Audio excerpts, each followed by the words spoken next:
With the World Cup kicking off in a few months, we assess the teams who will be aiming to go all the way.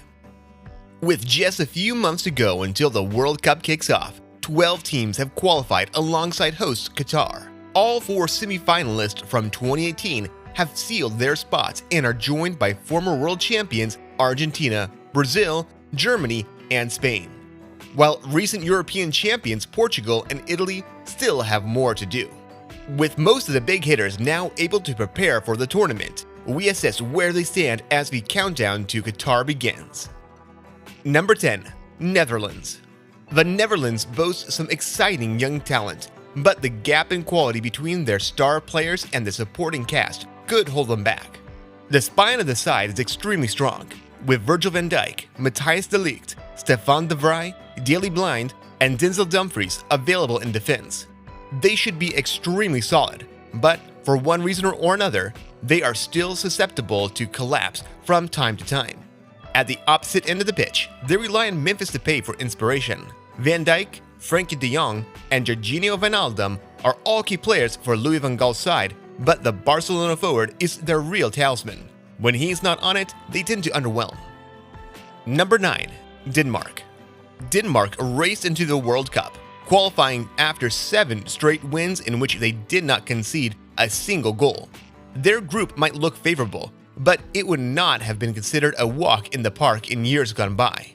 Kasper Hjulmand's team has progressed quickly in recent times, and Denmark is now aiming to go one step further than the semi-final they reached in Euro 2020. The unfortunate loss of Christian Eriksen has galvanized a team that needed an injection of unpredictability, and the likes of Mikkel Damsgaard and Andreas Slov Olsen have stepped up.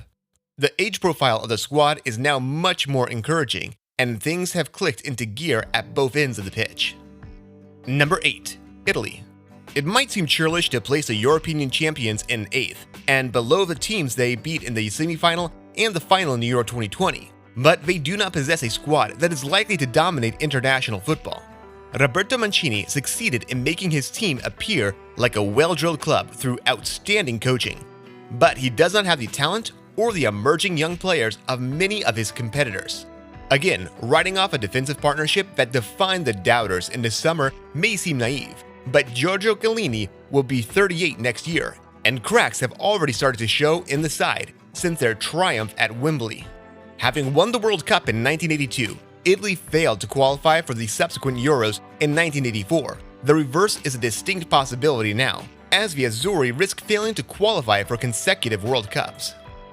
Number 7. Belgium. There is a growing sense that Belgium's golden generation has lost much of its sheen. A long senior career appears to have caught up with Eden Hazard earlier than most, and certainly Real Madrid expected, while increasing injury problems suggest that the brilliant Kevin De Bruyne may also have peaked. Romelu Lukaku remains rampant in front of the goal, but his understudies are uninspiring, and a lack of emerging talent at the opposite end of the pitch is the real concern. Jason Denayer is their only center-back under the age of 32 with any meaningful international experience. Belgium's chance may have come and gone. Number 6. Argentina. On the subject of last chances, Lionel Messi will be aiming to follow up winning the Copa America with the first ever World Cup in what may be his swan song. The entire Argentina squad seems motivated above all else to ensure the man many people consider the greatest of all time can claim to be that once and for all. He has a solid, if unspectacular, support cast, with the rapid emergence of Emi Martinez giving Argentina something they have not really possessed for many years, an elite goalkeeper. The defensive resolve of the team is much improved, which is just as well because Messi is past his peerless prime and cannot be relied upon to win games single-handedly. Number 5. Spain. Spain has played some of the most attractive football this year, but their lack of a cutting edge has cost them when it has mattered most. They controlled their Euro 2020 semi-final against Italy and the Nations League final against France, but could not convert their dominance of the ball.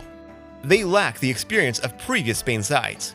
The average age of the team has dropped dramatically with the introduction of Unai Simon, Eric Garcia, Dani Olmo, Pau, and Ferran Torres.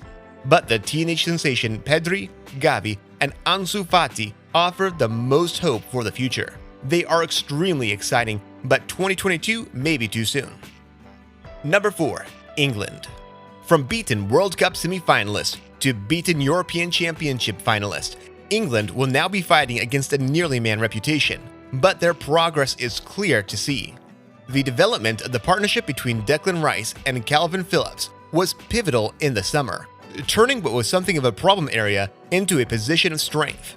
Rice and Phillips protect the defense well, and they need it, but Gareth Southgate's top priority is now maximizing his attacking talent. He was accused of being too safe in the summer and will need to at least loosen the shackles if England is to fulfill their unquestionable potential. Number 3. Germany.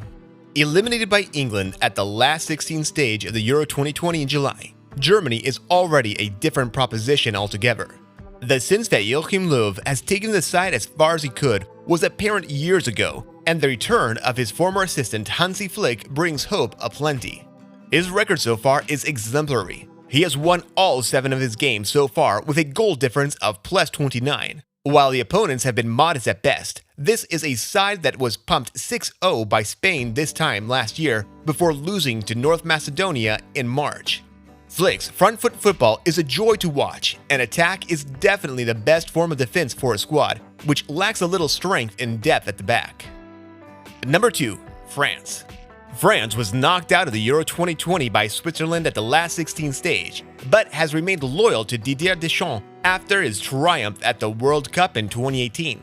Perhaps making the same mistake Germany did with Löw, Karim Benzema's return to the fold, much like Thomas Müller with Germany, was probably too late, but his partnership with Antoine Griezmann and Kylian Mbappé should be even more fearful next year. They need the increasingly injury-prone N'Golo Kanté to be fit to balance out Paul Pogba's punch. They have all the tools to retain their title. Number 1. Brazil. Unbeaten in qualifying, with 11 wins in 13 games, Brazil have a tremendous blend of youth and experience. With Fabinho and Casemiro anchoring the side, their frightening forwards can flourish. Neymar is still the star, but Vinicius Jr., Antony, and Rafinha are all enjoying excellent seasons. With 2 of the world's best goalkeepers, Alisson and Anderson, protected by a defensive pairing of Marquinhos and Thiago Silva, the only area that lacks star quality is the fullback positions, which is something of a rarity for Brazil. With 50 wins and just 5 defeats under Tite, Brazil is the favorite for good reason. That's it for today, folks. Hope to see you at the World Cup. Thank you for spending some time at Rafa Zone. Make sure to like and subscribe so you never miss another video.